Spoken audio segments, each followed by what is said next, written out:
All right, yeah, so let's get started. So, some of you guys know this, and other of you guys don't know this, but I would say for the last 3-4 years, I've been a tour guide at Central Park, and I've led thousands of people through the park. It's been one of my, I mean, it has been the best job that I've ever had by far. Nothing has even actually come close. I love doing this. It's so much fun. I do bike tours. I do walking tours. Yeah, whatever people need.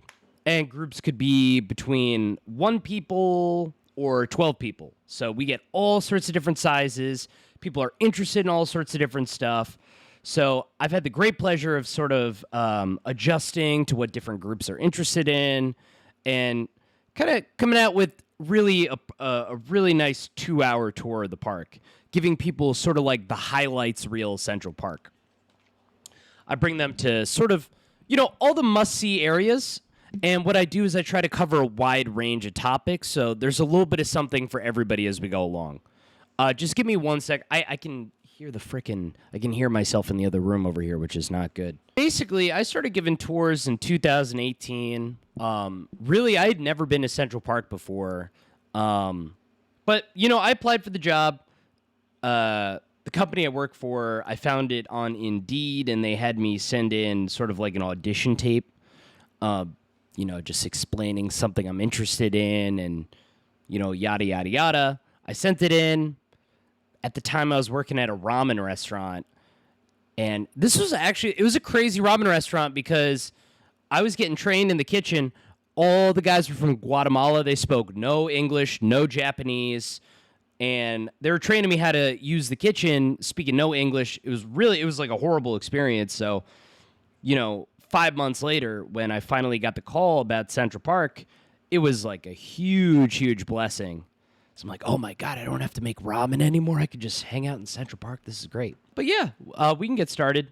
We're going to do this via Google Maps, and then we're going to do a little street view. So once I give you kind of the brief overview of Central Park, after that, we are going to get our feet on the ground and start walking around.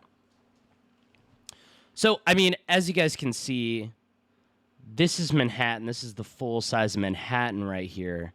And Central Park is just massive. Central Park is huge. So, Central Park, it's going to be 59th Street on the bottom, right there. Then we go all the way up. We have 110th Street at the top. There is 5th Avenue on the east side of the park. And then there is 8th Avenue on the west side of the park. So if you're keeping track, size-wise, Central Park is actually 843 acres. It makes up right around 8 to 10% of the entire size of Manhattan. So it is a huge, huge body of land. And it has been here since 1857. So the park is, about 160 years old. So 1850s, this is like a huge explosive time period in New York City history. This is when the Irish and the Germans started immigrating to New York. So they say that from 1850 to 1860, the population of the city actually doubled in size. It went from 2 million to 4 million people. And at that time, we realized that, if we don't section off land for green space, we're all just going to be living on top of each other. I mean, obviously, we already kind of are, but we wanted some nice green space. There was some stuff going on over here. This was a lot of like marshlands, a couple communities, not a lot of stuff going on. So we figured this would be a good spot to have the park. But more than that, us in New York, we're very arrogant people. So, we felt like we're the best city, so we should probably have the best park. That was maybe the primary motivating factor as to why we made this place. So, to make the best park, we did something a little bit different. We wanted to find the best park designer from around the world. And to do that, we did something a little different is, what we did is we actually held an open design contest. So, best park designers around the world, they're all submitting their design to Central Park. And the contest was won by 2 people. So, their names are Calvert Vaux. And he's responsible for all the architecture we're going to see. He commissioned the statues, did all that stuff. And the other guy, his name is Frederick Law Olmsted. who's responsible for all the landscaping in Central Park. So, Olmsted, Frederick Law Olmsted, that is a name you might recognize. He has a park in almost every city in America. He did Golden Gate Park. He did Prospect Park in Brooklyn. And he even did the Biltmore Estate property in Asheville, North Carolina. And if you don't know what that is, that's this massive Vanderbilt property that you can go visit. Apparently, it's like really cool in Christmas time. So definitely would recommend that place. But you know, Central Park is actually the first park that Olmsted ever designed. So all that being said, all that preamble being said, here's what I really want us thinking about while we're walking around in Central Park today. Every single thing in Central Park, besides the rocks, is a man-made addition. We started 100% from scratch when we decided to construct Central Park. And by that, what I mean is we added every tree, every bush, every pond, even every rolling hilltop. That's all man-made by design. So this is a concept called landscape architecture. So think of this less like trees and nature. Think of this more like paint on a paintbrush. That's really what it is. It's a gigantic art project. So we are going to head inside the park. All right, so we are walking into the park. Uh-oh, what happened to this person's body right here? That's not good. Only their legs. So what we're going to do, we're going to go north on sort of the east side of the park, and then we're going to go south on the west side of the park. I think I'm going to bring you guys up to right around 84th Street. But yeah, a lot of sights along the way. So we can see right here, this is one of the archways. Each archway in Central Park is completely unique from one another. Again, this would be a Calvert Vaux contribution. And every one of these archways is supposed to sort of blend into the landscape and sort of resemble the landscape in the surrounding areas. But the cool thing about these archways is that they all have perfect acoustics underneath them. So more often than not, you'll see people actually playing music down here, which is always cool. I have a couple favorites. What is it? There's one lady, she plays the violin and hula hoops at the same time, which is always entertaining. Always love seeing her. Haven't seen her. What does she play on the violin? She plays My Heart Will Go On by Sarah McLachlan, and I think she plays some song from Aladdin. I don't know. I haven't seen her in a while. She's probably dead. But yeah, let's keep moving down the road here. See, it's actually interesting. I noticed when we walked up to the roadway over here, we saw cars cutting through.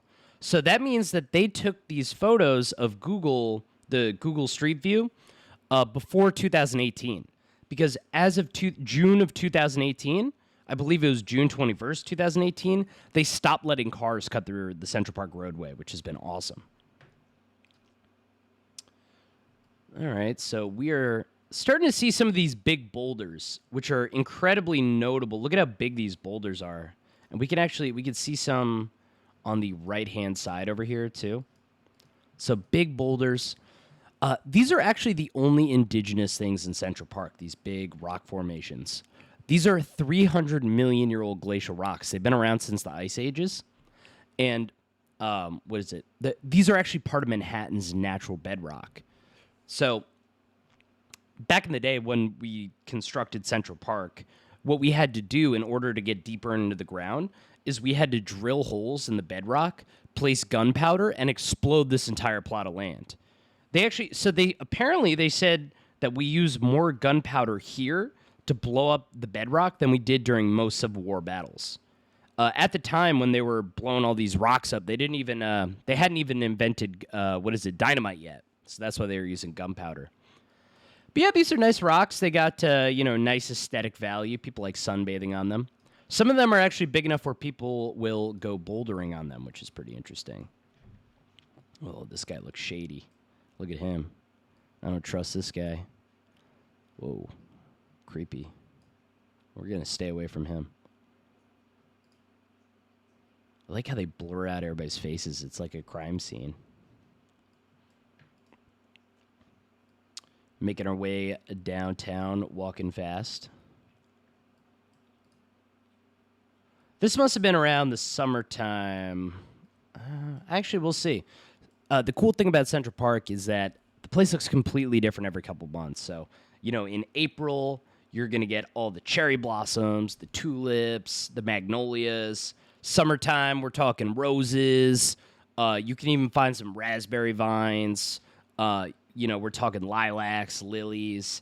And then, of course, in October is when all the leaves turn, which is a great time of year to come to the park. Whoa, your family is distorted, bro. Why do you got such a distorted family? It's not normal.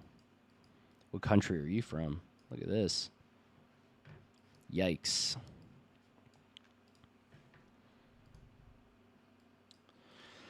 All right.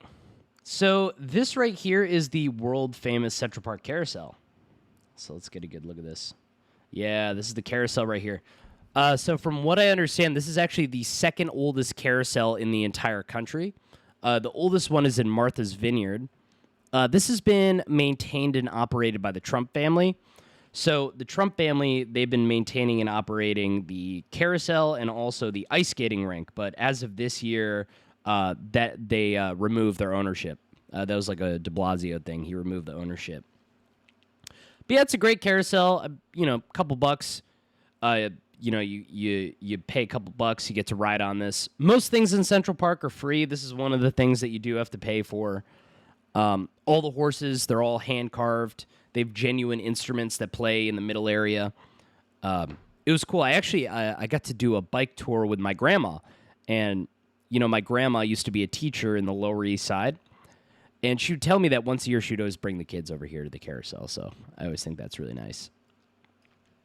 And as you guys can see, this archway right here is sort of modeled after the brick design of the carousel. See this? So you can see how the brickwork is very similar to this. And we're going to notice that every little detail in Central Park is perfectly well thought out. So those are the kinds of tiny details I want us looking at while we're going on the tour today. So let's take a look at this. All right. One thing that we really need to understand while we're in the park is that, obviously, look at this. Central Park is looking beautiful, beautiful, super well maintained. Any little patch of grass, perfectly well manicured. Everything to a T is made nice. It is a nice park. But it did not always used to look this way. In fact, in the 70s and the 80s, you were sort of advised not to come to Central Park. This was not a great place to be. It was dangerous. It was disgusting.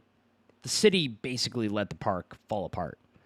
So what happened was, in 1980, a private group got together called Central Park Conservancy. They decided to take over the park, and to this day, they do all the day-to-day operations, and they also fund 75% of the entire cost of the park. And currently, it costs $72 million in order to maintain Central Park. And the reason I bring that up and the reason why we're looking at these benches is because this is one of their major fundraising efforts. So see these little silver plaques on the park benches right here? These are all $10,000 donations to Central Park Conservancy. Every single one of those is a $10,000 donation. So pretty cool stuff. How do I... Here. Let me walk up this path. Come on. Come on, Google. Oh, here we go.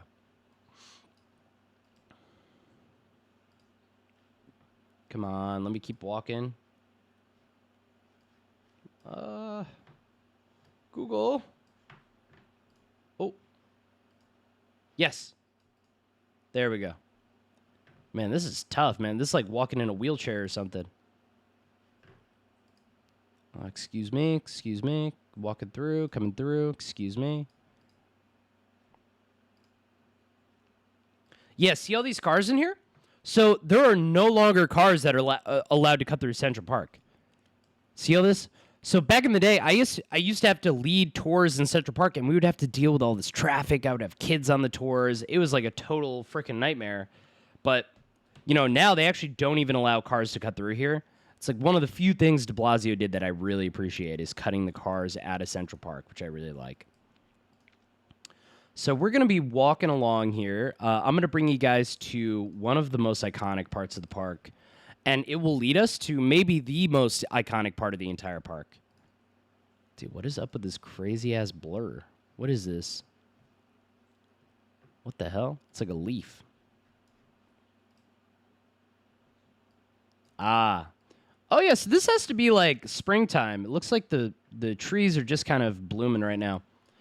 Got Columbus right here. There's a Columbus statue right there. On the other side, that's a Shakespeare statue on the other side. All right. Let's get a good view of this.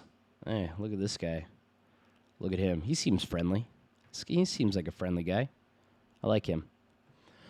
So this right here is referred to as the Literary Walk, but it is also known as the Mall. I would say the Mall is probably the more common thing that people know this area as.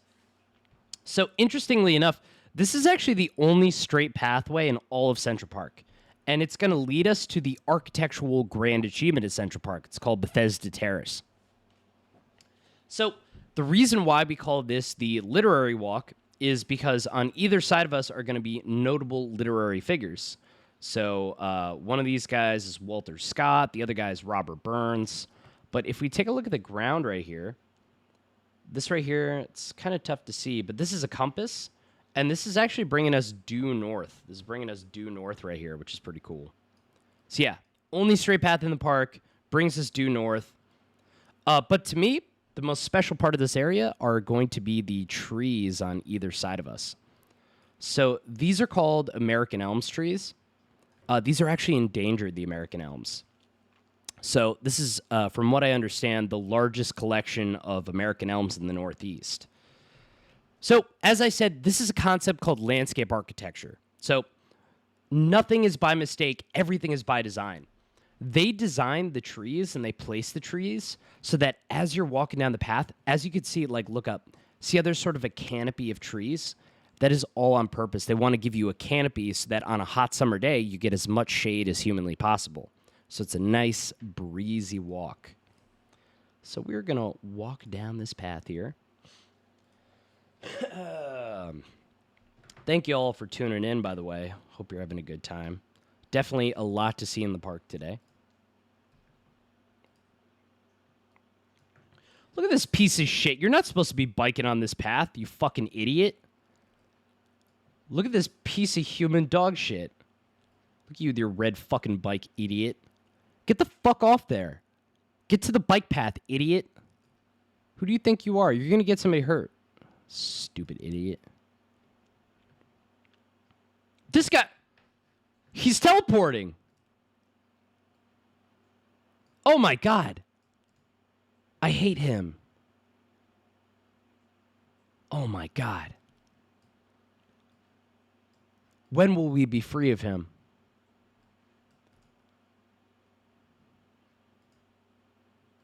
All right, I think we're free. Nope, there he is.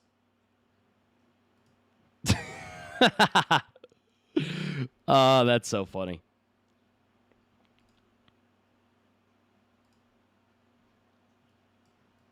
Ooh. So this right here is the band shell. Definitely some events happen here. Not a lot of the larger events, though. The larger events tend to happen either on the Great Lawn or Tavern on the Green. Dude, I do cuss people out on the tours sometimes. It was pretty cool. One time I came up here, I'm giving a tour. They were just holding like a dog costume contest. So I was just walking down the road. A bunch of people come up. You know, they all had like Pomeranians dressed like lobsters and all sorts of stuff. That was the same day we saw an English bulldog riding a skateboard, which is, you know, always entertaining. The other thing that this area is kind of known for, a lot of people, they do the inline roller skating. So they do the inline roller skating. So you see a lot of that shit over here. A lot of grown men riding skateboards over here. Or no, riding rollerblades, I mean. Okay. So now we are walking up to easily the most identifiable and the most iconic part of Central Park. They call it Bethesda Terrace. So if you guys have ever been to the Palace of Versailles or know what the Palace of Versailles is in France, that'd be the main inspiration behind this area. So definitely keep that in mind while you're walking in this area with me. We're going to walk up over here. So back in 1980, when they were restoring this park, first of all, before 1980, this is where you went to buy heroin. This is where you go to buy heroin. You get stabbed to death here. This is like one of the worst parts of the park. But they've done a lot of work to restore it, and now it's, they do fashion shoots here. You'll see wedding photos here, all sorts of different cool stuff. It took from 1980 to 1987 to fix this area up, so it took a long time. And one thing I want to point out is the carvings on the sides of the walls. It's a little bit hard to see on Google Street View, but these are incredibly detailed. And each one of them is completely unique from one another, too. So we can see. So actually on the panels on either side, so we have this side. This is supposed to represent daytime, these comic book panels over here. And the ones on the other side are supposed to represent nighttime over here. So you can see, you read a book, the owls are out, and on the other side, it's like a rooster. Somebody drew an upside-down cross on the rooster, which is pretty cool.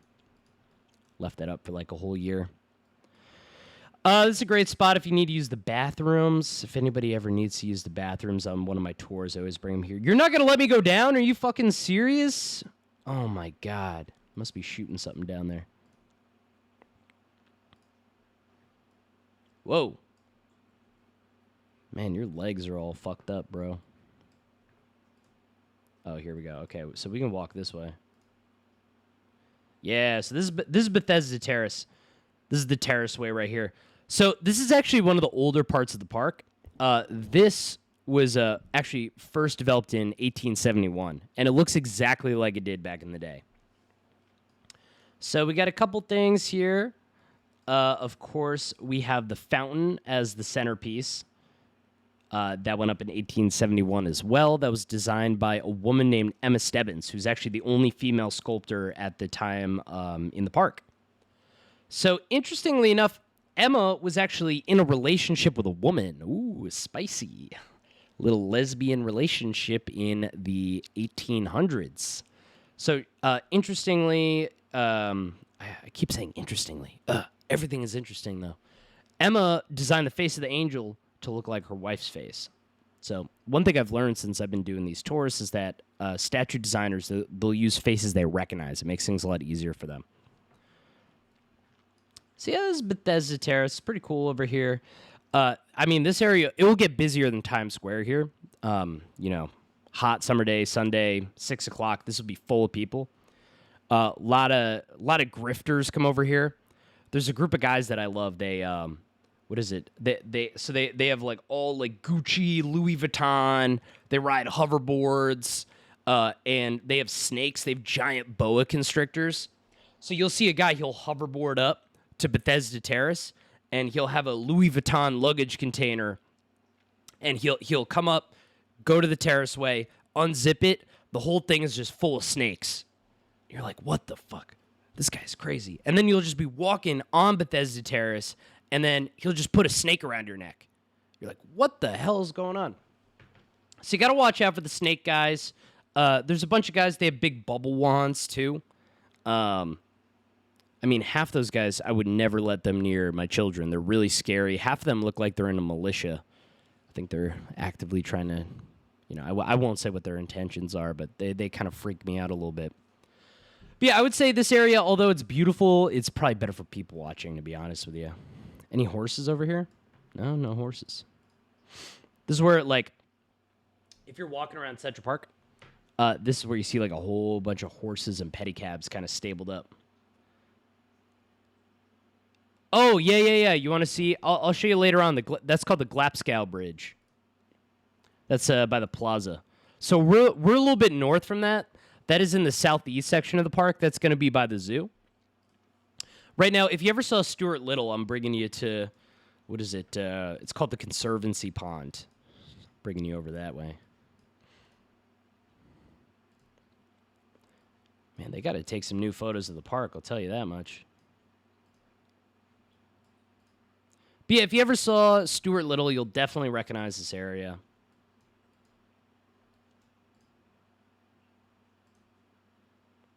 Oh, actually, real quick detour.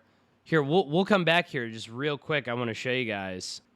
Jeffrey Epstein. Look at how beautiful. So he's got like a 6-story townhouse, big ass windows right by the park. Really like creepy imagery on the outside of the walls. Look at this. Ooh, welcome, little girls. Welcome, welcome. All right, it's hacked to talk about Epstein. Epstein's over. Enough with the Epstein. We've heard. We know he's a bad guy. Enough. Thank you, Tim Dillon. But yeah, so if you see that like green shack at the other side of the water, that's where you rent little motorized sailboats. Although there's a group of guys, they've been coming here, since the 60s, that they make their own sailboats. They spend $10,000 on the sailboat. You see a look in their eyes like you don't see in other people. They have a glimmer of hope. They put all their childhood, like almost Citizen Kane, Rosebud-like energy into these little sailboats that keep them going. But this is historic. They used to do little miniature sailboat racing competitions, and you could find photos as old as 1910 of people getting ready for the sailboat racing competition, which is really cool. All right, walking down the road here. Yeah, so this is actually a cool statue right here. So this right here is Hans Christian Andersen, author of The Ugly Duckling. This is referred to as the Ugly Duckling statue right here, obviously. This is all made out of bronze. The statue was designed by George J. Jobber, which is, in fact, a real name. But yeah, here on Saturday mornings, they actually do story time here. So they set up a PA system. People bring their kids. They tell stories for the kids. Always a lot of fun. But it's impossible to see. So there's a little plaque on the ground over here. This got repurposed to be the only formal 9/11 memorial in Central Park. So this would be dedicated to children that lost their parents on 9/11. So that's kind of the purpose behind this. Really cool statues over here. We'll notice that this is kind of like a fun, family-oriented kind of area. A lot of family activities, kid-related statues. Yeah, a lot of stuff like that. Really beautiful properties over here, too. If you guys see this building right here, this is actually where Mary Tyler Moore, she had her New York City apartment here. And this building is this is cool for another reason. See the top middle window? See how there's like a little archway up there? That is because on top of the archway, there is actually a red-tailed hawk's nest. And the hawk, its name is Pale Male, and nested here in 1993. This is actually the first hawk to nest in Manhattan in over 100 years. And now there's hawks all over the city. They're all over the place. This big housing project near where I live. There's hawks circle around. They have a nest there now. But they are all ancestors from this bird right here. You'll see all the crazy bird watchers all the time. They'll be sitting over here. You'll see $10,000 worth of telescopes over here. Always entertaining. Sometimes over here I see this guy. He's got a 13-year-old pug that sits in a little stroller. It's a cool pug. Mike Hawk, baby. So this right here. Woo! Deal with me. This is my favorite statue in the park. This is going to be the Alice in Wonderland statue. So again, the statue is all made out of bronze. Look at how detailed this frickin' thing is. Super crazy detailed statue. This is formerly known as the Margarita Delacourt Memorial. So, Margarita Delacourt, she was married to this guy named George Delacourt. Famous philanthropist. He had a couple contributions here in the park. The three big ones, he is responsible for the clock tower by the zoo. We have a full-size zoo here in Central Park. He did, obviously, the Alice in Wonderland statue, but he also did the Delacourt Theater. This is where we do Shakespeare in the Park. It's like a 1,800-seat theater. All the shows are free. Really cool stuff. His wife, Margarita, was tragically dying at a young age. But before she died, her one request is that she wanted a fun statue for the children of Manhattan. And we're kind of seeing how the placement of the items makes sense near each other. Like, we have the Conservancy Pond here. We have another children's author statue over here. We have the Alice in Wonderland statue here. So it makes sense to place this statue here specifically.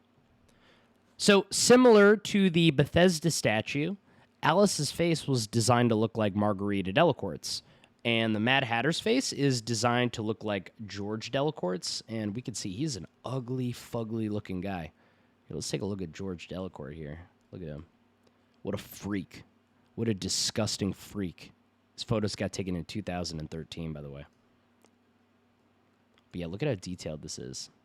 So it's like almost a collage of, 40, 50 statues put on top of each other. Ooh, look at these guys. Ooh, this guy is not looking too good. He's looking unwell. All right, so we're going to keep walking down the road here. Yo, what up, Muckville? You're missing it, man. We just saw the Alice in Wonderland statue. We saw the Hans Christian Andersen statue.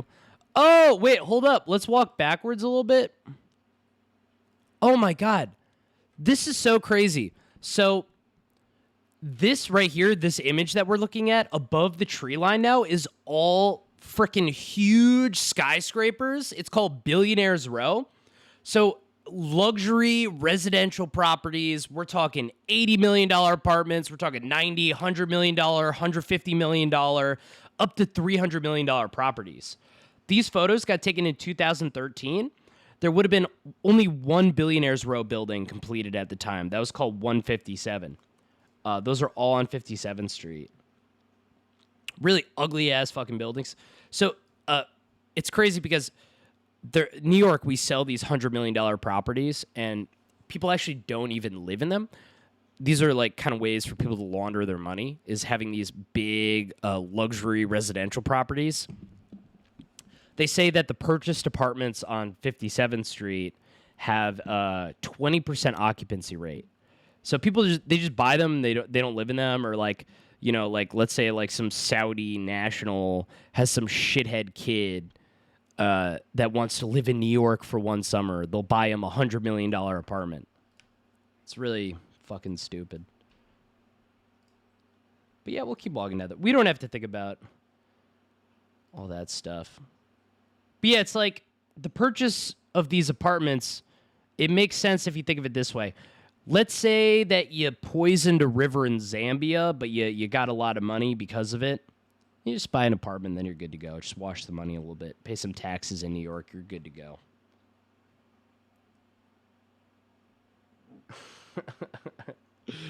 Yeah.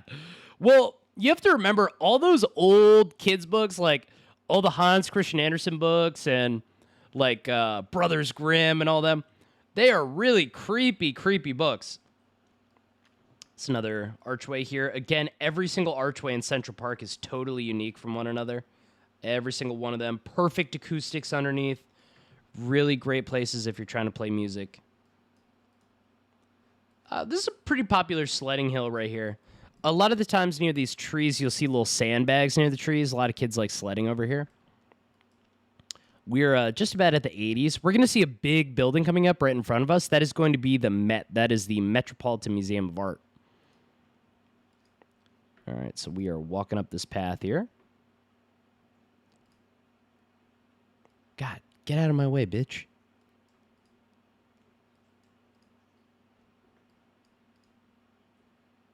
Whoa, what is up with this guy? Yo, what up? Looks like he peed his pants. Look at him. Holy moly. That is really something. Oh, got a truck in the way. Damn, this is a dangerous road.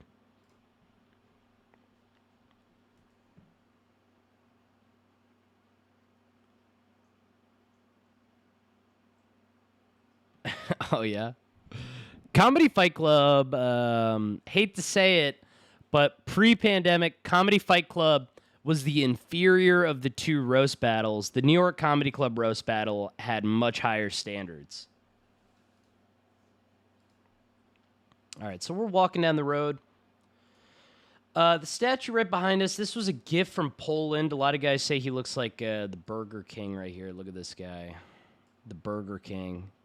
He's wearing his Burger King crown, ready to get kicked off an airplane for saying the N-word, of course. But this statue was a gift from Poland. We were always supposed to return this statue, but we said, you know what, Poland, we're going to keep it. And what are you going to do about it, Poland? They gave it to us for the 1940s World's Fair, which we actually held here in Central Park, which is pretty cool. Oh, yeah. So this right here, this is going to be the turtle pond. This body of water right here, full of turtles, tons of turtles. If you're having a bad day, you want to talk to the turtles, you come over here. And we know it's the turtle pond because, actually, if we look at the stone formation on the ground over here, this is all in the shape of a turtle shell, which is pretty cool. Yeah, see that? It's all in the shape of a turtle shell. Maybe we can get a... Whoa, jeez. Some of these images are messed up, man. All right, we're going to walk down the road. We're about to see one of the weirder things in Central Park, I would say.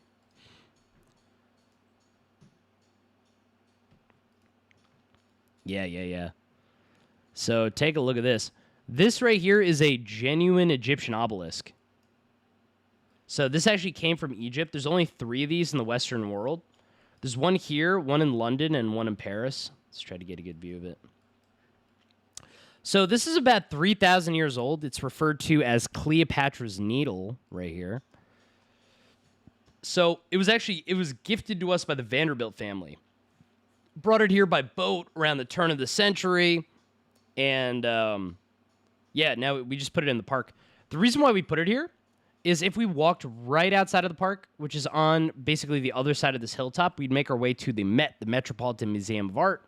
It is the largest museum in the city, and they have the second largest collection of Egyptian art in the city, so there's tons of Egyptian art over there.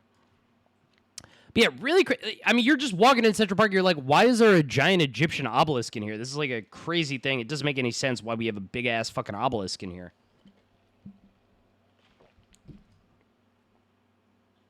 Yep.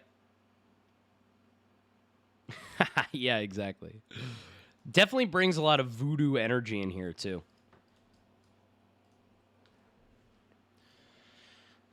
All right, walking down the street. We're about to see the Great Lawn coming up. So if any of you guys know anything about landscaping here, this right here, this is all Kentucky bluegrass, which is super, super hard to maintain. There are 5 baseball diamonds on here. But the most notable thing about the Great Lawn, this is where we do our giant summer concerts. So, like Simon and Garfunkel, Garth Brooks performed here. 980,000 people showed up to see Garth Brooks perform. Apparently, the worst concert that we have ever had was Diana Ross, because while it happened, there was like a hurricane-style storm that happened, turned into a stampede of people.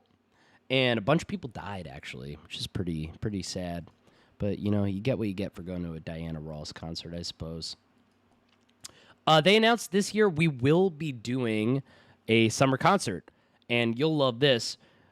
There's going to be a section for the vaccinated and a section for the unvaccinated. And there are way less seats available for the unvaccinated. Cool. So right over here, this is Belvedere Castle. Ooh, Belvedere Castle. What does Belvedere mean? Belvedere is so Belvedere, that's Italian for beautiful view. So it's a sightseeing castle. This is another Calvert Vaux contribution. There's no real purpose behind it. We basically said, yeah, we got a cool park. Let's put a cool castle inside of it. It's kind of like the entire thought process of the castle here. He said, I want a whimsical castle in the park. So that was kind of like the long and short of it. But to me, the most interesting fact about the castle is the fact that they put Doppler technology inside the castle. So when they're getting their weather readings of New York City, they actually come from inside of the castle. So that's pretty cool. Walk down the road, try to not get hit by the grape truck. Down here. So yeah, we're seeing a theater over here to the left-hand side. This is the Delacorte Theater. This is where we do Shakespeare in the park. It's a totally free show. Back in the day, the way that you got a ticket is you basically had to wait in line. So the park opens at 6 in the morning. So the park closes, I believe, 2 in the morning, opens at 6 in the morning. So you show up when the park opens 6 in the morning.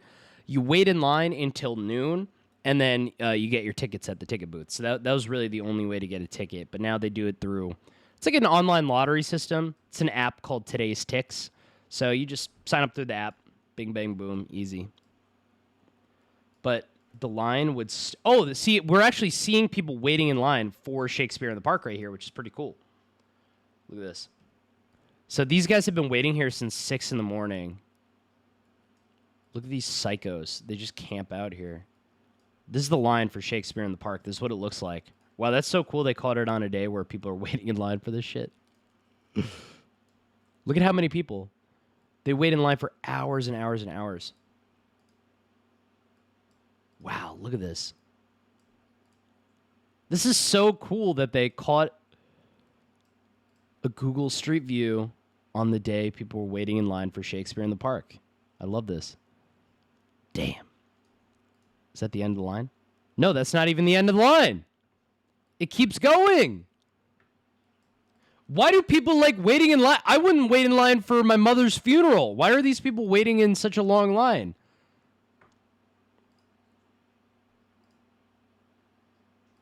And yeah, that's the end of the line right there.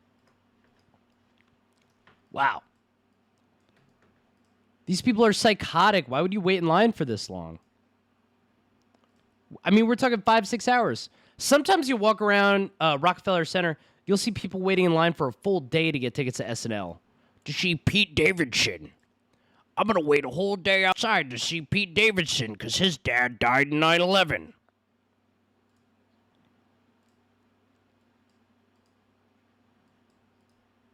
Keep walking down the road.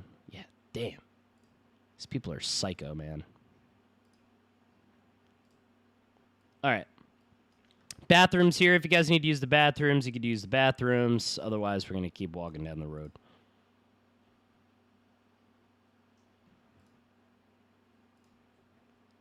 Oh, it doesn't let us go up the steps? Damn.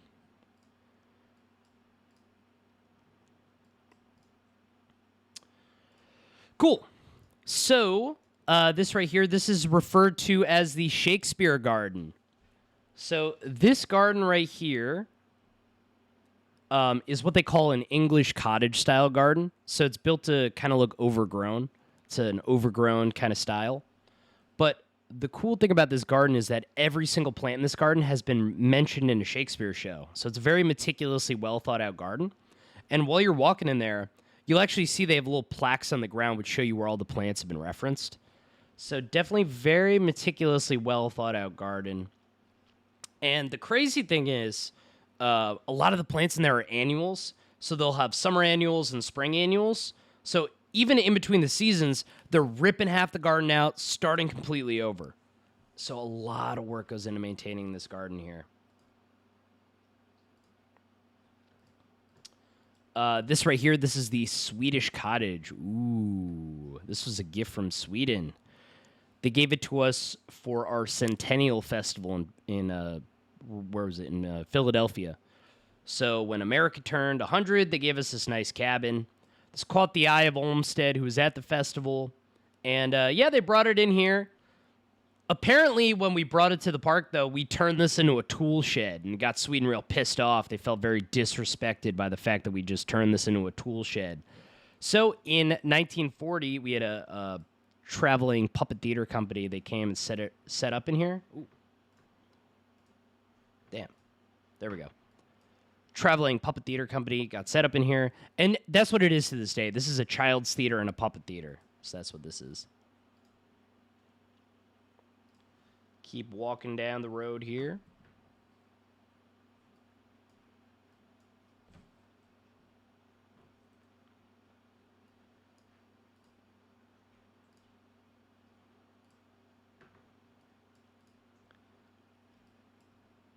So now we're kind of going south on the west side of the park now. If we walk to the outside of the park, we'd make our way to the Natural History Museum, sort of right over here. I want to show you guys. Hopefully I can get to it. One of my favorite views in the city is right over here.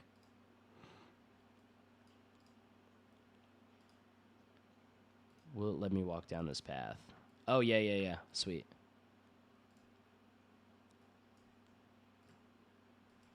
So, let's take a look to the right over here. Look at that. Come on, baby. Look at all this. And we could see some of the buildings under construction. So the building that's under construction right here, this is nearing completion right now. It's actually almost finished. It's called Central Park Towers. It is currently the tallest residential building in the entire world. So really crazy stuff. This area over here, this is referred to as the Ramble. It's a deep wooded area. You're walking around in there. You forget you're in the city. They designed it for you to get lost. So this is where you really get lost in Central Park. It's really easy to get lost in here, especially in areas called, like the Ramble. A lot of raccoons in here. If you're walking in here at night, there's a bunch of weird guys. They like befriending the raccoons, so I would avoid them. They're very scary. Walking down the road a little bit further.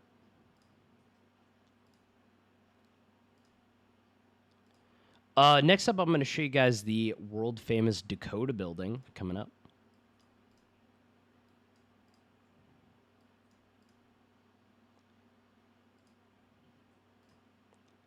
How we doing in the chat, by the way? Are we enjoying ourselves here?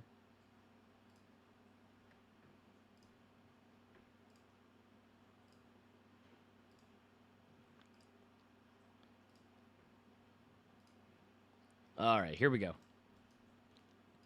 So, couple buildings I really like over here. For one, so we're on the west side, a lot flashier architecture. There's all these there's 4 iconic 2-tower buildings. This is my favorite of them. This right here is called the San Remo Building.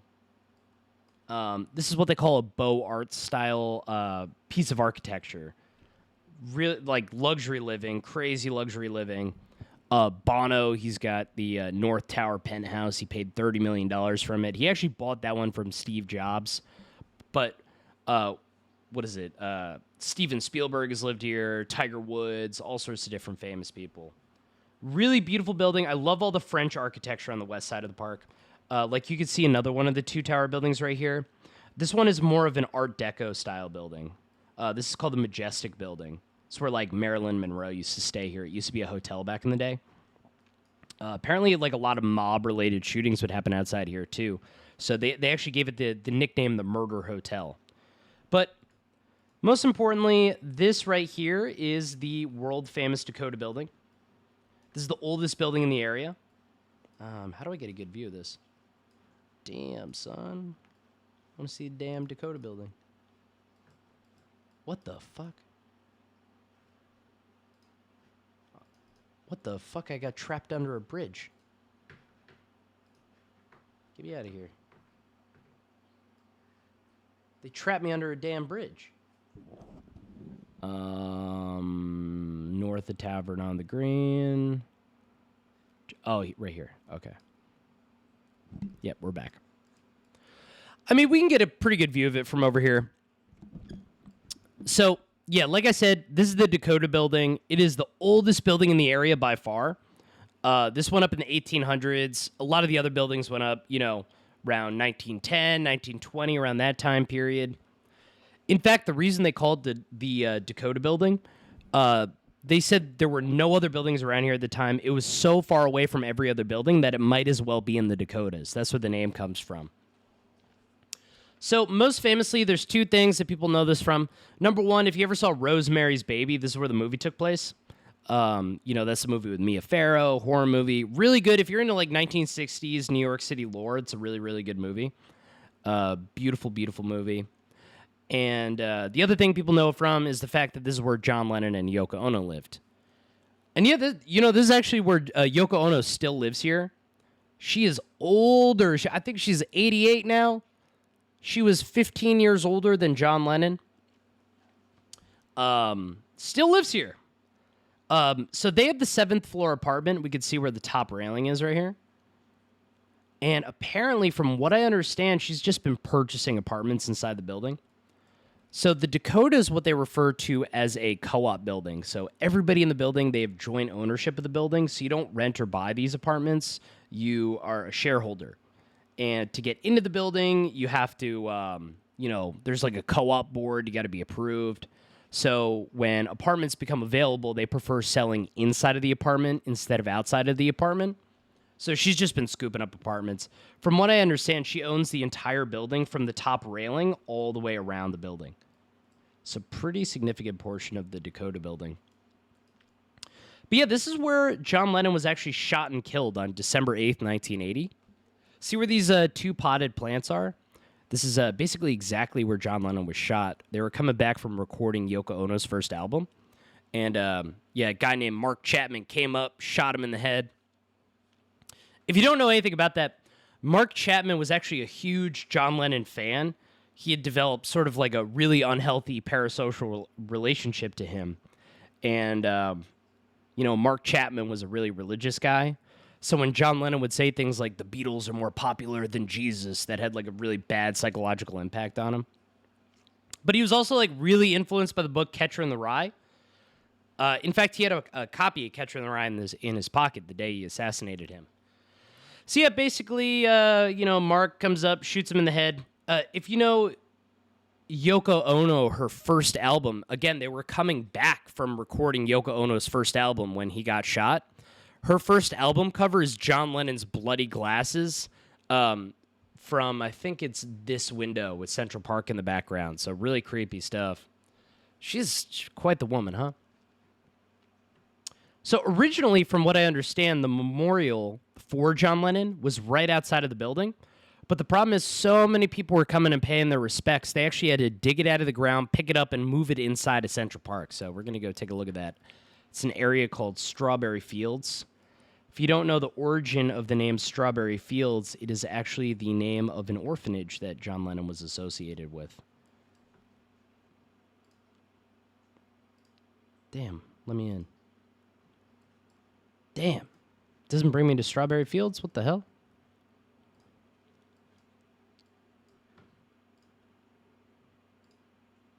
It's not going to let me go. Damn. Whatever. I'm not a big John Lennon fan anyway. All right, let's keep going down the road. Man, I really do not miss having cars in Central Park. I mean, look at how much of a nightmare this is. Again, these photos are taken in 2013. No longer are there cars in Central Park, which, I mean, to say that's made my life a lot easier would be a drastic understatement. So to our left is actually a croquet field. You see a lot of the old guys playing croquet over here, which, is always fun.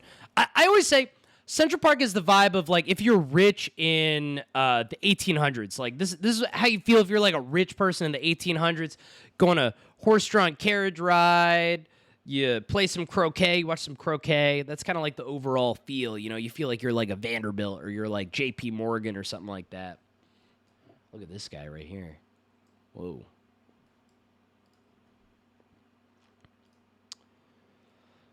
So to our left, we're starting to see this field over here. This is perhaps the most iconic large field in Central Park. It is called Sheep's Meadow. During the height of the pandemic last year, we actually had a field hospital here in Sheep's Meadow. And right over here, sort of right in between us right here, this is where the finish line for the New York Marathon is. So this is the first week in October. First week in October, you have flags of every country, either side of you. Big event. Obviously, New York Marathon is huge. It's a qualifier race. You have to run through all 5 boroughs of New York. So you start in Staten Island, then you go through Brooklyn, Queens, Bronx, then you end here in Central Park. And this is basically where the finish line is. So, yeah, this is where the field hospital was. Again, remember, this is called Sheep's Meadow. We can see to our right-hand side over here, this restaurant. This is actually a restaurant right here. This is called Tavern on the Green. Oh, wow. At the time, in 2013, they were actually doing the renovations on it. This used to be one of the best and one of the most iconic restaurants in all of New York City. You could see, like, The Sopranos. Tony was like, oh, I got a reservation at Tavern on the Green, blah, blah, blah. Really hard to get a reservation. Really great place to eat. Shut down for a while. Reopen. Not as good as it used to be. It's still, like, it's a cool place to grab a drink. They got a patio. They got jazz music set up there and stuff. Apparently, it's really good to go on New Year's, because on New Year's, they do a 5K run in Central Park, and they set off fireworks at the end, and it gives you a perfect view of the fireworks. So this is a great place to go for that. But the building didn't originally used to be a restaurant. That's repurposed. Originally, the building itself used to actually be a sheep stable. So this was a sheep stable back in the day, and that's why the field on the left, remember, that is called Sheep's Meadow, because the sheep would go and graze on the field. Wow, we don't even see 220 Central Park South. Wow. So much of the skyline has changed. See Trump Hotel just peeking up over the distance over there. And then we see a crazy triangle-looking building right there. That's Hearst Tower.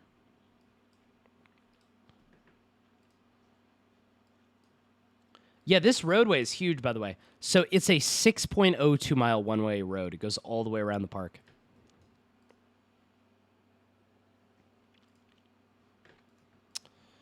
Got 5 baseball diamonds over here. Again, all Kentucky bluegrass. They put the diamonds right next to each other. It's actually kind of a stressful place to play baseball.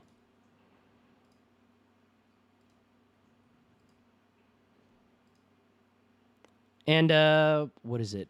We're going to look to the left-hand side over here. So if you ever saw Elf, the Christmas movie, Will Ferrell, this bridge right here, right by it, this is where they had the snowball fight at the end of the movie. If you guys remember that. Remember they had the snowball fight at the end of Elf? Happened basically right under here. And, yeah, we're basically at the end of the tour now. Thank you guys for tuning in. I'm just going to show... Somebody requested they wanted to see... What is it called? They wanted to see the Glapscow Bridge from Home Alone 2. We're going to walk over there.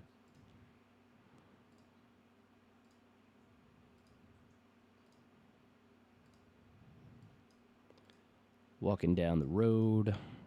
All right, all right. Whoa! What the... That is crazy. Look at this. Spring.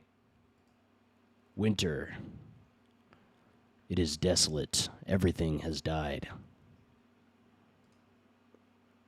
What the hell just happened?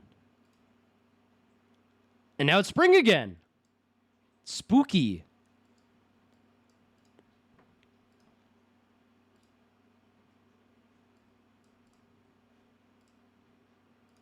Yeah, so we're walking down the road. We're basically in the southeast section of the park if you're a little disoriented right now. So walk a little further down. Yeah, so this right here, this is the bridge from Home Alone 2. Famous bridge. It's called the Glapscow Bridge. Right over here. This is where, what is it? Kevin runs into the bird lady right over here. And we know that because we could see this building kind of poking out through the trees. That right there is the Plaza Hotel. That is where Kevin stays in the movie. I always forget Tim Curry's in Home Alone 2. Pennywise the Clown. I mean, what a creepy guy. I like Tim Curry, though. But yeah, guys, that was Central Park. Thank you for watching. Appreciate you.